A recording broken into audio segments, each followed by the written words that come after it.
Welcome to my YouTube channel 24 by 7 AG Library. Today my topic, Art and Aesthetics. Deriving from the Greek word for perception, aesthesis, and first used in the 18th century by the German philosopher Alexander Baumgarten, the term aesthetics refers to the principles governing the nature and appreciation of beauty, especially in visual art. कला और सौंदर्य शास्त्र.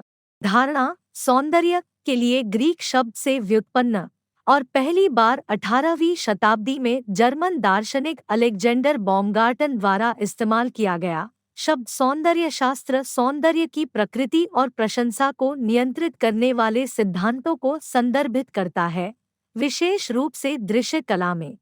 Academically speaking, aesthetics refers to the branch of philosophy which deals with issues of beauty and artistic taste in addition to the creation and appreciation of beauty. अकादमिक रूप से सौंदर्य शास्त्र दर्शन की उस शाखा को संदर्भित करता है जो सौंदर्य के निर्माण और प्रशंसा के अलावा सौंदर्य और कलात्मक स्वाद के मुद्दों से संबंधित है. It is our overall experience of it. It is understood through intuition and experienced with human feelings and emotions. An aesthetic experience could include a mixture of feeling, such as pleasure, rage, grief, suffering, and joy. यह हमारा समग्र अनुभव है.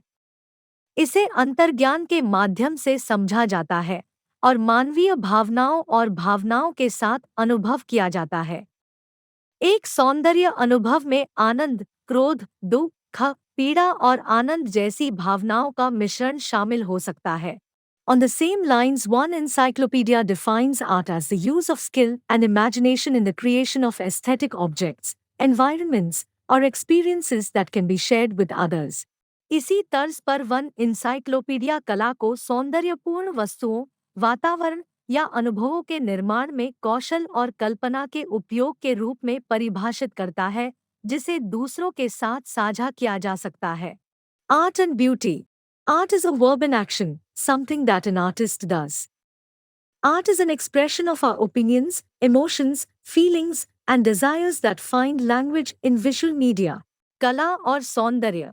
कला एक क्रिया है, एक क्रिया, कुछ ऐसा जो एक कलाकार करता है. कला हमारी राय, भावनाओं और इच्छाओं की अभिव्यक्ति है जो दृश्य मीडिया में भाषा ढूंढती है. It is absolutely personal. It's about sharing the way we experience the world. It is an extension of artist's personality and a mirror of his society. Art communicates that which is too deep to be communicated by words alone. यह पूरी तरह से व्यक्तिगत है. यह हमारे द्वारा दुनिया को अनुभव करने के तरीके को साझा करने के बारे में है. यह कलाकार के व्यक्तित्व का विस्तार और उसके समाज का दर्पण है. कला उसे संप्रेषित करती है जो अकेले शब्दों द्वारा संप्रेषित करने के लिए बहुत गहरी है. What then is beauty? Beauty is much deeper than cosmetic or decorative. It is not only about attractiveness or prettiness. There are plenty of attractive pictures available in the local furnishing stores. फिर सुंदरता क्या है? सौंदर्य प्रसाधन या सजावटी की तुलना में बहुत गहरा है. यह केवल आकर्षण या सुंदरता के बारे में नहीं है. स्थानीय फर्निशिंग स्टोर्स में बहुत सारी आकर्षक तस्वीरें उपलब्ध हैं. Beauty is rather a measure of affection, a measure of emotion. It is much larger and wider than order and symmetry that catches our eye. In the context of art, beauty is the measure of successful communication between participants, the communication of a concept between the artist and the perceiver. सुंदरता बल्कि स्नेह का एक उपाय है, भावना का एक उपाय है. यह क्रम और समरूपता की तुलना में बहुत बड़ा और चौड़ा है जो हमारी आँख को पकड़ता है. कला के संदर्भ में सौंदर्य प्रतिभागियों के बीच सफल संचार का उपाय है. कलाकार और विचारक के बीच एक अवधारणा का संचार. The relationship of art, aesthetics and beauty deepens further much beyond the conscious as we start exploring.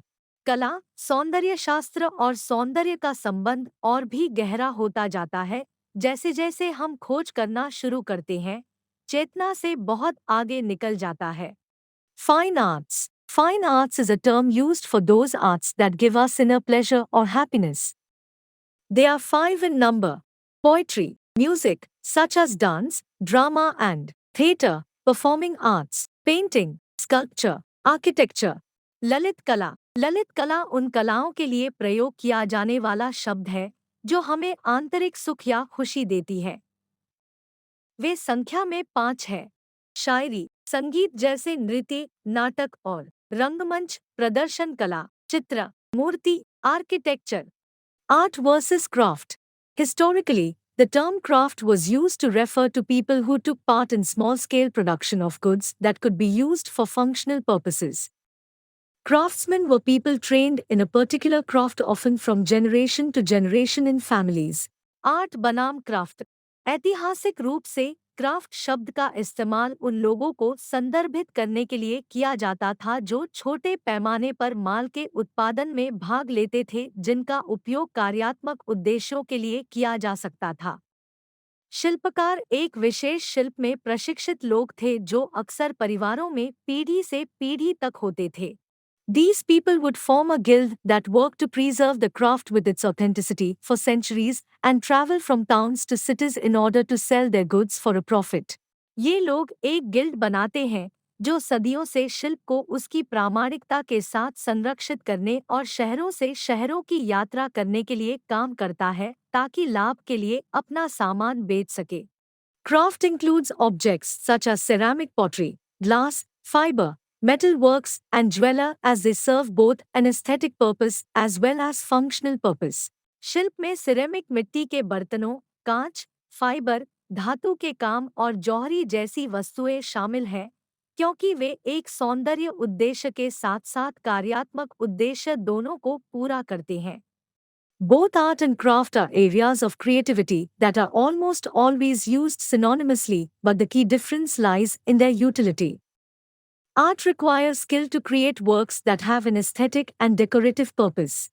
कला और शिल्प दोनों ही रचनात्मकता के क्षेत्र हैं, जो लगभग हमेशा समानार्थी रूप से उपयोग किए जाते हैं, लेकिन मुख्य अंतर उनकी उपयोगिता में निहित है। कला को ऐसे कार्यों को बनाने के लिए कौशल की आवश्यकता होती है, जिनका सौंदर्य और सजावटी उद्देश्य होता है। Craft is all about creating objects that have an aesthetic as well as a functional purpose. Art is individual creativity whereas craft is collective production in which the beginners followed a complete journey of mastering the skill in a guild. शिल्प उन सभी वस्तुओं को बनाने के बारे में है जिनमें एक सौंदर्य के साथ-साथ एक कार्यात्मक उद्देश्य भी है।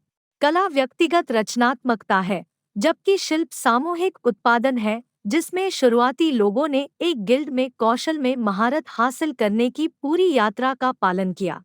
Art is a form of work related to aesthetics and can be described as an expression of emotions. Craft is a form of work which results in a substantial output in a physical form, for example, molding and carving. कला सौंदर्य शास्त्र से संबंधित कार्य का एक रूप है और इसे भावनाओं की अभिव्यक्ति के रूप में वर्णित किया जा सकता है। शिल्प काम का एक रूप है जिसके परिणामस्वरूप भौतिक रूप में पर्याप्त उत्पादन होता है, उदाहरण के लिए मोल्डिंग और नक्काशी। Art is often described as free and unstructured. It has no limitations of expression, for instance in painting. Craft on the other hand is planned, which means that it has a certain pre-decided and fixed form. कला को अक्सर स्वतंत्र और असंरचित के रूप में वर्णित किया जाता है। इसकी अभिव्यक्ति की कोई सीमा नहीं है, उदाहरण के लिए पेंटिंग में। दूसरी ओर शिल्प की योजना बनाई जाती है, जिसका अर्थ है कि इसका एक निश्चित पूर्व निर्धारित और निश्चित रूप है। Art cannot be quantified while craft can be. So duplicate forms can be made in craft whereas in art replicas can be made but not duplicates. कला को परिमाणित नहीं किया जा सकता है, जबकि शिल्प किया जा सकता है। इसलिए शिल्प में डुप्लिकेट फॉर्म बनाए जा सकते हैं, जबकि कला में प्रतिकृतियां बनाई जा सकती हैं, लेकिन डुप्लिकेट नहीं। Art is the product of an individual's natural talent, which he derives from his own heart and soul, whereas craft is the result of a mindful experience. कला किसी व्यक्ति की प्राकृतिक प्रतिभा का उत्पाद है, जिसे वह अपने दिल और आत्मा से प्राप्त करता है, जबकि शिल्प एक सचेत अनुभव का परिणाम है। There are many cultures which do not differentiate the two. Now, in new school of thought, when decorative arts like African masks, wood carving masterpieces, ceramics, etc., also hold a prized position in the museums, the line between the two has blurred. कई संस्कृतियां हैं जो दोनों को अलग नहीं करती हैं। अब विचार के नए स्कूल में जब अफ्रीकी मुखौटे, लकड़ी की नक्काशी की उत्कृष्ट कृतियों, चीनी मिट्टी की चीजें आदि जैसी सजावटी कलाएं भी संग्रहालयों में एक बेशकीमती स्थान रखती है, तो दोनों के बीच की रेखा धुंधली हो गई है। They both influence and inspire each other. Hence the terms art and craft have been dispensed and the new term visual art has taken their place. वे दोनों एक दूसरे को प्रभावित और प्रेरित करते हैं। इसलिए कला और शिल्प शब्द का त्याग कर दिया गया है और नए शब्द दृश्य कला ने उनकी जगह ले ली है। Thanks for watching this video. Please subscribe my channel for more videos and press the bell icon for instant notifications.